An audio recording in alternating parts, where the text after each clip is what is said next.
بعدہ نبی، عاقب وہ ہوتا ہے جس کے بعد کوئی نبی نہ ہو۔ تو حضور علیہ السلام آخری نبی ہیں، حضور کے بعد کوئی نبی نہیں ہے۔ حضرت ابو امامہ الباہلی رضی اللہ تعالی عنہ کو حضور نے فرمایا وَأَنَا آخِرُ الْأَنْبِيَاءِ وَأَنْتُمْ آخِرُ الْأُمَمِ، میں آخری نبی ہوں اور تم آخری امت ہو، میرے بعد نبی کوئی نہیں، تمہارے بعد امت کوئی نہیں۔ پس خدا برما شریعت ختم کر، اقبال کہتا ہے پس خدا برما شریعت ختم کر، بر رسول ما رسالت ختم کر، اس نے ہمارے اوپر شریعت کو ختم کر دیا اور ہمارے رسول پر رسالت کو ختم کر دیا۔ آخری رسول ہے، اب کسی رسول کی کوئی گنجائش باقی نہیں رہتی ہے۔ حضرت ابو ذر رضی اللہ تعالی عنہ سے حضور نے ارشاد فرمایا یا ابا ذر اول الانبیاء آدم و آخرهم محمد، ابو ذر سن لو، پہلا نبی حضرت آدم ہے اور آخری نبی محمد عربی صلی اللہ علیہ وسلم۔ تو حضور علیہ السلام نے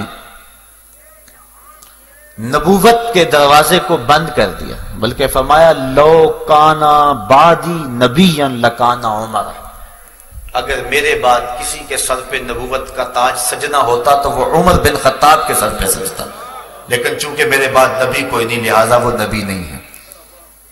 حضور علیہ السلام کے فرزند حضرت ابراہیم علیہ السلام کا انتقال ہوا۔ حضرت ابراہیم جب وفات پا گئے تو حضور علیہ السلام سخت افسردہ تھے، پھر مدح کرتے ہوئے اپنے بیٹے کی فرمایا لو آشا کان صدیقا نبیا، اگر میرا بیٹا ابراہیم زندہ رہتا تو اللہ کا سچا نبی ہوتا۔ اس کا مفہوم علماء نے یہ بیان فرمایا ہے کہ چونکہ نبوت کا سلسلہ باقی نہیں رہنا تھا اس لیے حضور علیہ السلام کا فرزند زندہ نہیں رہا، تاکہ باقی نبیوں کے فرزند نبی ہوئے ہیں۔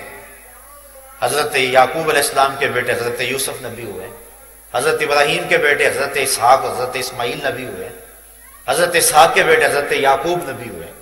تو پہلے نبیوں کے بیٹے نبی ہوتے رہے۔ حضور امام الانبیاء ہیں، حضور کا بیٹا ہوتا اور نبی نہ ہوتا تو یہ حضور کی شان کے مناسب نہیں تھا، اس لیے بیٹے کو وفات دے دی گئی۔ چونکہ نبوت کا دروازہ بند ہے لہذا بیٹا فوت ہو گیا، اور حضور فرمایا اگر وہ زندہ ہوتا تو سچا نبی ہوتا، لیکن چونکہ نبوت کا دروازہ بند ہے اس لیے ان کو زندگی نہیں دی گئی۔ جب نبوت کا دروازہ بند ہے اور حضور کے شہزادے کو زندگی نہیں دی گئی چونکہ نبوت کا دروازہ بند ہے، تو دجال قادیان کون ہے جو نبوت کا دروازہ کھول کے بیٹھ جائے؟ بلکہ ابتدائی زندگی کے اندر اس کی 1940 کے اندر پیدائش ہوتی ہے اور 1980 کے اندر یہ بات کہتا ہے۔ یہی مفہوم جو ختم نبوت کا ہے یہ خود بیان کرتا ہے اپنی یہ کتاب ازالہ اوہام کے صفحہ نمبر 576 جلد نمبر 2 میں لکھتا ہے وہ وعدہ کر چکا ہے کہ بعد آن حضرت کے کوئی رسول نہ بھیجا جائے، یعنی حضور کے بعد کوئی رسول نہیں ہے، یہ اللہ نے وعدہ کیا ہے۔ اور پھر خود کہتا ہے آنا خاتم الاولیاء لا ولی بعد، میں آخری ولی ہوں، میرے بعد ولی کوئی نہیں۔ یہ اس نے من گھڑت وہی گڑی، نبی تو ہو نہیں سکتا حضور کے بعد، اور وہ یہ کہہ چکا ہے، اقرار کر چکا ہے، کہتا چلو ولی ہو سکتا ہے اور میں آخری ولی ہوں، میرے بعد کوئی ولی نہیں ہو سکتا۔ آسمانی فیصلہ نامی یہ کتاب میں لکھتا ہے اے مسلمانوں کی ذریت کہلانے والو، دشمن قرآن مت بنو اور خاتم النبیین کے بعد سلسلہ نبوت جاری نہ کرو۔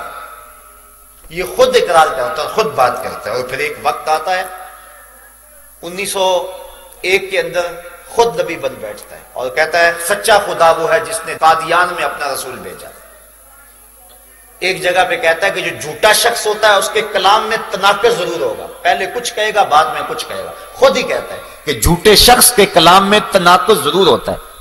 پہلے کہتا ہے کہ مسلمانوں کی ذریت کہلانے والوں دشمن قرآن نہ بنو اور خاتم النبیین کے بعد سلسلہ نبوت جاری نہ کرو، اور پھر خود کہتا ہے سچا خدا وہ ہے جس نے قادیان میں رسول بھیجا، اور خود کہتا ہے کہ جو جھوٹا ہوگا اس کے کلام میں تناقض ضرور ہوگا، لہذا پہلے کچھ کہہ رہا ہے پھر اس کے برعکس کہہ رہا ہے، اور یہ کلام کا تناقض ہے اور یہ اس کے جھوٹا ہونے کے لیے کافی ہے، وہ اپنے فتوے کی خود ہی ضد میں آ گیا، خود کہہ کے خود اس کے اندر پھنس رہا ہے۔ تو یہ 14 صدیوں سے امت کا طے شدہ اور متفقہ فیصلہ ہے کہ حضور کے بعد کوئی نبی، کوئی رسول، کوئی پیغمبر نہیں آ سکتا ہے۔ دو اشخاص نے حضور کے دور میں اعلان نبوت کیا، ایک اسود انسی نے اور ایک مسیلمہ کذاب نے۔ اسود انسی یمن کا رہنے والا تھا، اس نے اعلان نبوت کر دیا کہ میں بھی نبی ہوں۔ تو حضرت زریب بن کلیب رضی اللہ تعالی عنہ ایک صحابی تھے، تو ان کو کہنے لگا کہ میری نبوت کا اقرار کرو۔ وہ کہنے لگے میں نہیں کرتا، تیری جھوٹی نبوت کا میں انکار کرتا ہوں، ڈنکے کی چوٹ پہ انکار کرتا ہوں۔ اس نے حضرت زریب بن کلیب کو پکڑ کے جلتی ہوئی آگ میں ڈال دیا۔ اللہ نے حضرت زریب بن کلیب کے ایک بال کو بھی جلنے نہیں دیا۔ اور جب یہ خبر پہنچی تو حضور نے صحابہ کو بتایا، تو حضرت عمر فاروق رضی اللہ تعالیٰ عنہ عرض کرنے لگے اللہ کا شکر ہے جس نے امت محمدیہ میں ایسا شخص پیدا کیا ہے جس کو حضرت ابراہیم علیہ السلام کی طرح آگ نے نہیں چھوا ہے۔ پھر حضرت فیروز نامی ایک صحابی نے اس کا کام تمام کر دیا اور 3-4 مہینوں کے اندر اندر ہی وہ اپنے انجام کو پہنچ گیا۔ دوسرا شخص جس نے حضور کے دور میں اعلان نبوت کیا وہ تھا مسیلمہ کذاب۔ اس نے اعلان نبوت کر دیا، بلکہ حضور کے پاس بہت سارے لوگ لے کر آیا، کہنے لگا کہ آپ میرے ساتھ وعدہ کریں کہ آپ کے بعد میں خلیفہ بنوں گا آپ کا، تو میں آپ کو مان لیتا ہوں۔ حضرت ابو ہریرہ رضی اللہ تعالی عنہ یا حضرت ابن عباس رضی اللہ تعالی عنہ سے روایت ہے، فرماتے حضور تشریف لائے، حضور کے ہاتھ میں کھجور کی ٹہنی کا ایک ٹکڑا تھا، اور حضور فرمایا تو خلافت کی بات کرتا ہے، میں تجھے سوکھی ہوئی شاخ بھی دینے کو تیار نہیں ہوں، اور فرمایا تو ہلاک ہوگا، اور پھر ایسا ہی ہوا۔ حضرت سیدنا صدیق اکبر رضی اللہ تعالیٰ عنہ کے دور میں جب اس نے پوری قوت کے ساتھ پر پرزے نکالے تو آپ نے حضرت خالد بن ولید کی قیادت میں 13,000 کا لشکر بھیجا اور مسیلمہ کذاب کی سرکوبی کے لیے ان کو میدان عمل میں اتارا، اور یمامہ میں جو لڑائی ہوئی، جنگ یمامہ جسے کہتے ہیں، اس میں مسلمانوں نے جو بہادری کے جوہر دکھائے اور جھوٹی نبوت کے دعوے دار کو جس طرح ناک کو چنے چبوائے، وہ تاریخ کا روشن باب ہے۔ آپ اسلامی تاریخ دیکھیں، حضور علیہ السلام نے جتنی بھی جنگیں لڑی ہیں ساری جنگوں میں کل 212 لوگ شہید ہوئے مسلمانوں کی طرف سے۔ یہ اس قدر محتاط لڑائی کی ہے اور مسلمانوں نے اتنا کم نقصان اٹھایا ہے، لیکن اسی جنگ یمامہ کے اندر 1200 صحابہ شہید ہوئے، جن میں حضرت عقبہ بن عامر بھی ہیں، حضرت زید بن خطاب بھی ہیں، اور بھی کئی متعدد معتبر صحابہ ہیں۔ 370 قرآن کے قاری بھی ہیں، 370 قرآن کے قاری بھی ہیں، مہاجرین بھی ہیں، انصار بھی ہیں، تابعین بھی ہیں۔ 1200 صحابہ نے اس معاملے کو اتنا اہم سمجھا کہ اپنی جان قربان کر دی، بلکہ حضرت حبیب بن زید انصاری یہ ختم نبوت کے پہلے شہید ہیں۔ تحفظ ختم نبوت کی پہلی قربانی حضرت حبیب بن زید انصاری نے دی۔ مسیلمہ کذاب کے بندے انہیں پکڑ کے لے گئے اور مسیلمہ کے پاس پیش کیا، تو اس نے کہا کہ محمد اللہ کے رسول ہیں؟ کہا ہاں محمد اللہ کے رسول ہیں۔ تو پھر کہنے لگا مسیلمہ کذاب اللہ کا رسول ہے؟